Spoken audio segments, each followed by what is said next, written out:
Oh, howdy, howdy. This is Cubby Potamus, and it's a great day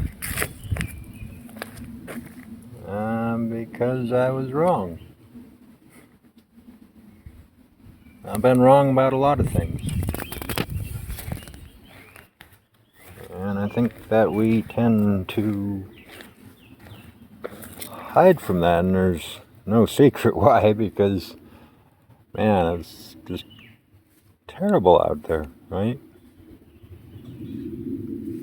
There's so much anger out there, and we don't want to admit that we're not perfect, or, well, being imperfect is fine, but not bad. There's so much shame out there, and we live our lives in fear of each other, and it's a lonely place to be. You know, I've been on and more than my fair share of awkward conversations before I learned how to people 3-4 years ago, 5, whatever that was.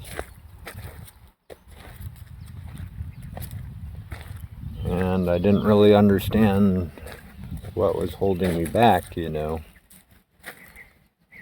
And it's just fear. Fear of judgment and being self-conscious. And that's what isolates us. You know, the pages of Facebook and the media and all this stuff, it's just dripping with shame. You know, talking about the bad people, talking about their flaws. And sadly enough for the kids nowadays, it's cringy. Don't be cringy, so just don't be authentic and don't show your emotions. You know, don't cry, don't be too expressive. Don't let the real you be seen, right?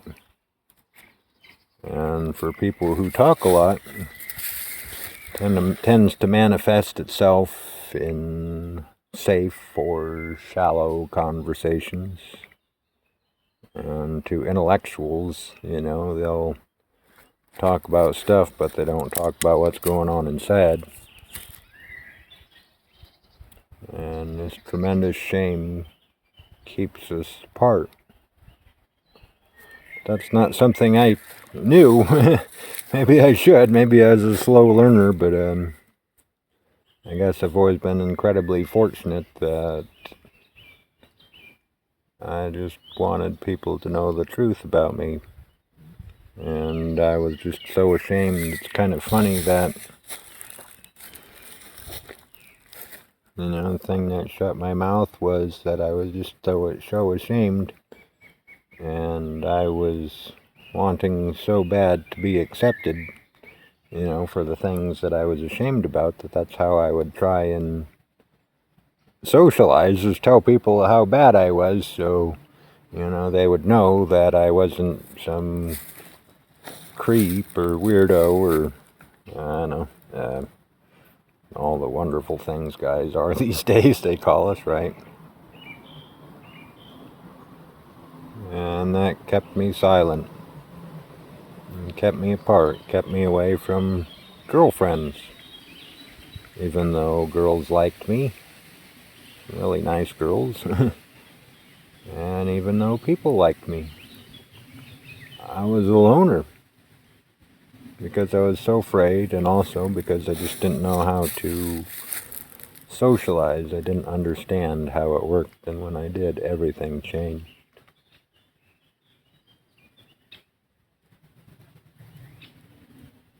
But, you know, that's no way to be.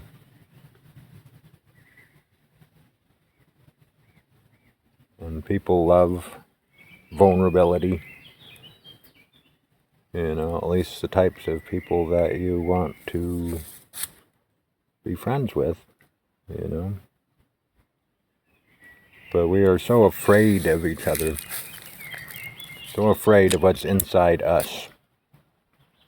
and an inadequacy, and people don't share it because they run away their whole lives from what they don't want to be. And just that deep shame, the deep shame of being a victim, deep shame of being inadequate or being lazy, deep shame of being a sinner or this or that.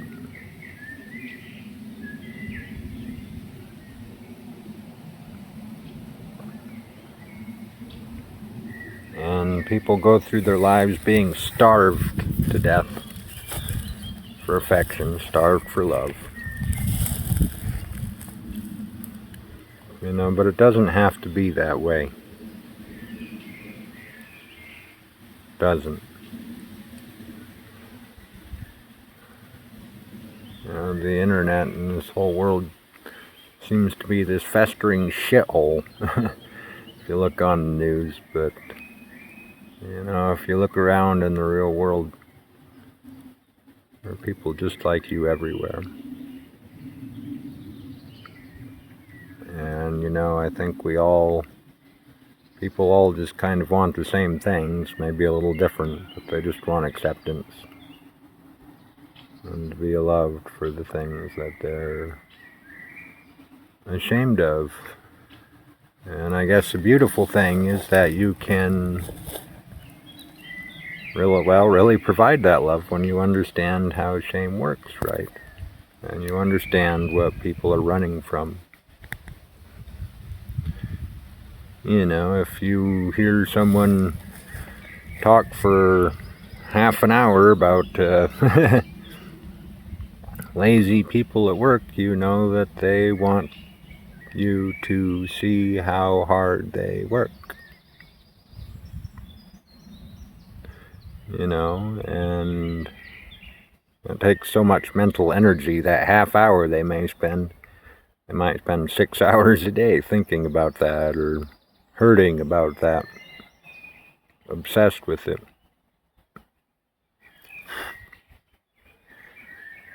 You know, the people who talk about cringy people, you know, are dying inside because they can't be authentic and they have to jump on the bandwagon to be accepted, and they're just as lonely as you are if you're not one of them. You know, we are so separate and we're so hurt,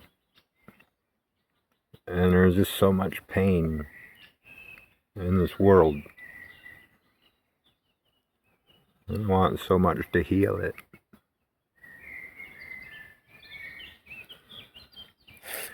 I am by far from a perfect person. I am completely flawed in some serious ways. You know, I used to be so consumed with hatred, and I learned how to people, and the hatred just lessened a lot. But you know, for the people, my nemesis, my enemies or whatever, abusive, exploitative people, you know, the ones that really hurt, you know, I was still full of hatred. And it wasn't till I understood how much they hurt that I just couldn't hate them anymore. You know, your racist uncle that spouts off for half an hour, he invests a tremendous amount of energy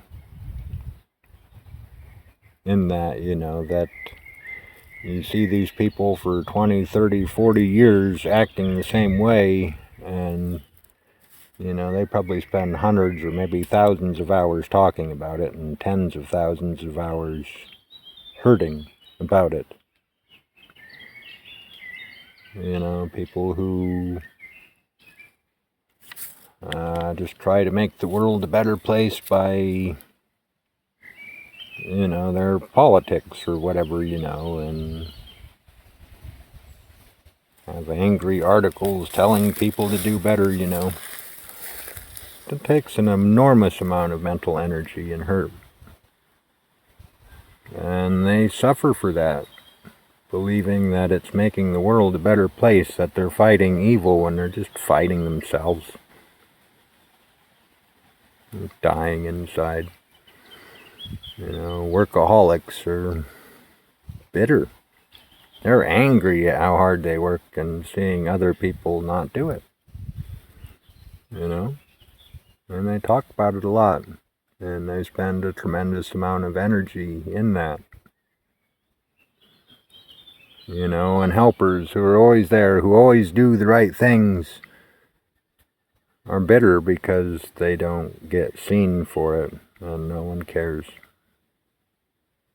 And poor narcissists, they hurt so much inside because they never look inside, they just won't go there. And they push it away and they want to be affirmed, they want love, but they can't show themselves, they can't be vulnerable. And it's a world of hurt. So next time you judge one of them people, realize that they've spent tens of thousands of hours trying to compensate. Their whole lives going in a direction to get away from things. And we all hurt.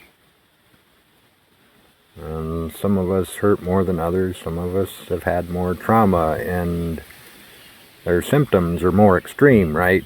You think of like hate groups, that's really far, But some people take kindness that far too. Only it manifests itself as a good thing, right? And it is a good thing. But it's not because they chose it. We all hurt. And it's time that we stop shaming each other and hurting each other, and we realize how tortured everyone really is. And when you realize that, you cannot hate them anymore. That's how you love your enemies, when you see how they hurt. This was Cubbypotamus, and maybe I'll see you around sometime.